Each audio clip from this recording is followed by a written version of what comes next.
Hi guys, so I've only done a couple of evenings on this, but it's coming apart pretty nicely, so I thought I'd just run through a few odds and ends. First up, I just want to show you the shell, because I didn't actually show this in the last video. And you'll see here it's not too bad. There are a few sections, you can see that's cracked. Part of the front here is cracked as well. It's hard to show with one hand. It's not in bad condition. It's probably usable. Definitely you can see it's been raced and scuffed and crashed, but I need to decide whether I'm going to get a new shell and do that for fun, I guess, or just run with that one.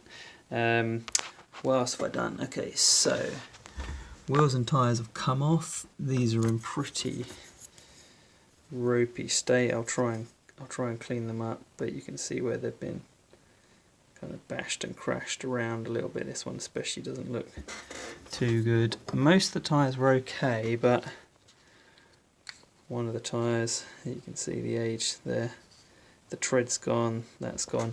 I'm probably going to see if I can price up some new wheels and tyres. I don't think they'll be too expensive. These are the parts that hold the body shell on, and these were really badly bent. If you look at a previous video, all four of these came off, the other ones, and I've actually just kind of managed to, they're quite flexible plastic, they're bendy plastic compared to the rest of the model, so I managed to bend those back into shape. Hopefully I won't need to buy any of those. There's the front and rear bumper. Discovered one thing that I'm definitely missing. That's kind of what the front steering assembly upright should look like. This side has come off in two sections. I'm basically missing two screws. They look like that, the MB1, so I'm going to have to try and see if I can get hold of those, because that's why the front end was all floppy. The other thing that was missing was one of the drive shafts, so I need to see if I can source one of those. That's what's missing so far. We'll see if anything more is missing. I've taken the shock absorbers off as well. I took them apart. They were basically just made with these kind of rubber sections in them, so a little bit of rubber tubing there which goes inside. I've kind of done a bit of an exploded shock absorber here, so this is essentially what the shock absorber is, this kind of rubber bit that sits over the screw and goes inside the main cylinder, and then the spring deals with the return, so I guess the rubber deals with the resistance.